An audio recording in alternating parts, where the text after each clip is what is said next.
తెలంగాణలో ప్రైవేట్ ఉన్నత విద్యా సంస్థల నిర్వధిక బంద్ కొనసాగుతోంది. నిన్నటి నుంచి degree, engineering, management, BEd, pharmacy సహా అన్ని వృత్తి విద్యా కాలేజీలు నిర్వధిక బంద్ పాటిస్తున్నాయి.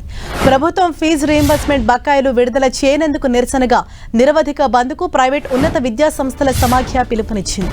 దీంతో పలు కళాశాలల యాజమాన్యాలు బంద్కు సంబంధించి స్టూడెంట్స్తో పాటు వారి పేరెంట్స్కు ఎస్ఎంఎస్లు పంపాయి. ప్రైవేట్ కాలేజీల యాజమాన్యాల సమ్మెతో రాష్ట్ర వ్యాప్తంగా 1840 కాలేజీలు బంద్ అయ్యాయి. ఫలితంగా దాదాపు 35 లక్షలకు పైగా విద్యార్థులపై సమ్మె ప్రభావం పడింది. గత 4 ఏళ్లుగా పేరుకుపోయిన ఫీజు రీయింబర్స్మెంట్ బకాయిలు చెల్లించాలని ప్రైవేట్ కాలేజీల యాజమాన్యాల సంఘాల సమాఖ్య గత 2 నెలలుగా ప్రభుత్వాన్ని కోరుతోంది. పలు విడతలుగా చర్చలు కూడా జరిగాయి.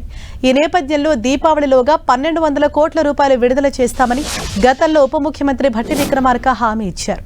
అయితే ఇందులో 300 కోట్లు మాత్రమే విడుదల చేశారు. మిగతా 900 కోట్లు వెంటనే విడుదల చేయాలని పలుమార్లు కోరినా ప్రభుత్వం నుంచి సానుకూల స్పందన లేకపోవడంతో ప్రభుత్వానికి ప్రైవేట్ కాలేజీల యాజమాన్యాలు సమ్మె నోటీస్ ఇచ్చాయి. రైట్, ఇదే విషయంపై మరింత సమాచారం మా ప్రతినిధి తిరుపతి చారి మనకు అందిస్తారు. తిరుపతి చారి, ఇప్పటికే పలు విద్యా సంస్థలు మూతపడినట్లుగా తెలుస్తోంది. అయితే ప్రధానంగా ఇక్కడ ఏమని డిమాండ్ చేస్తున్నారు? అంటే ప్రభుత్వానికి వాళ్ళు ఏమన్నా అర్జీ లాంటివి సమర్పించారా? హరీష, ప్రధానంగా తెలంగాణ వ్యాప్తంగా ఉన్నత విద్యా సంస్థల బంద్ కొనసాగుతుంది. ఇందులో ఇంజనీరింగ్ కాలేజీలు, అదేవిధంగా బీఈడీ కాలేజీలు, ఫార్మా కాలేజీలు, ఇతర రకాల కాలేజీలు ఉన్నాయి. అయితే 1850 పైగా కాలేజీల్లో ఈ బంద్ కొనసాగుతుంది. ఈరోజు బంద్ను ఎక్కువ కాలేజీలు పాటిస్తున్నాయి. నిన్నటి నుండి బంద్కు పిలుపును ఉన్నత విద్యా సమాఖ్య పిలుపునిచ్చింది. అయితే బంద్కు సంబంధించి ఈరోజు కూడా స్వచ్ఛందంగా అనేక కాలేజీలు పిల్లలకు మెసేజ్లు పంపాయి. ఆ బంద్ కొనసాగుతుంది. అయితే పూర్తిగా ఎక్కడికక్కడ ఈ బంద్లో విద్యార్థులు పార్టిసిపేట్ చేస్తున్నారు. ప్రధానంగా ఫీజు రియంబర్స్మెంట్ బకాయిలు, అదేవిధంగా స్కాలర్షిప్ బకాయిలకు సంబంధించి విడుదల చేయాలని గతం నుంచే ఇటు ఉన్నత విద్యా సంస్థల సమాఖ్య కోరుతూ వస్తుంది. అయితే దసరా సమయంలో 603 కోట్లు, అదేవిధంగా దీపావళి సందర్భంగా 603 కోట్లు ఇస్తామని ప్రభుత్వం చెప్పింది. అయినప్పటికీ ఓన్లీ కేవలం 300 కోట్లు మాత్రమే ఇవ్వడంతో ఇంకా మిగతా 906 కోట్లు విడుదల చేయాలంటూ వాళ్ళు డిమాండ్ చేస్తున్నారు. ఉన్నత విద్యా సంస్థల సమాఖ్య డిమాండ్ చేస్తూ వస్తోంది. అయినప్పటికీ ప్రభుత్వం పట్టించుకోవట్లేదు.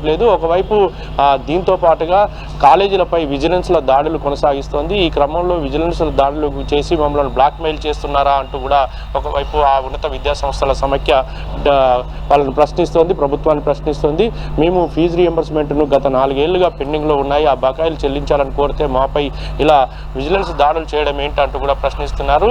ఇక కాలేజీలు బంద్ కావడంతో 35 లక్షల మంది విద్యార్థులకు సంబంధించిన విషయంలో ఇబ్బంది పడాల్సిన పరిస్థితి ఏర్పడ్డది. వాళ్ళ విద్య ఇటు క్లాసులకు ఇబ్బంది ఏర్పడుతుంది అని చెప్పేసి కూడా ఒకవైపు విద్యార్థులు ఆవేదన వ్యక్తం చేస్తున్నారు.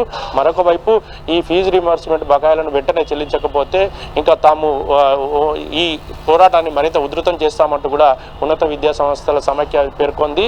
ఒకవైపు 6వ తేదీన స్టాఫ్ ఆందోళన, మరోవైపు 10, 11వ తేదీలలో విద్యార్థులతో పెద్దగా 10 లక్షల మందితో నిరసన పోరాటం, ఎమ్మెల్యేలు, ఎంపీల ఇళ్ల ముట్టడికి కూడా తాము సిద్ధమంటూ కూడా వాళ్ళు పిలుపునిచ్చిన పరిస్థితి ఉంది. హరీష. రైట్.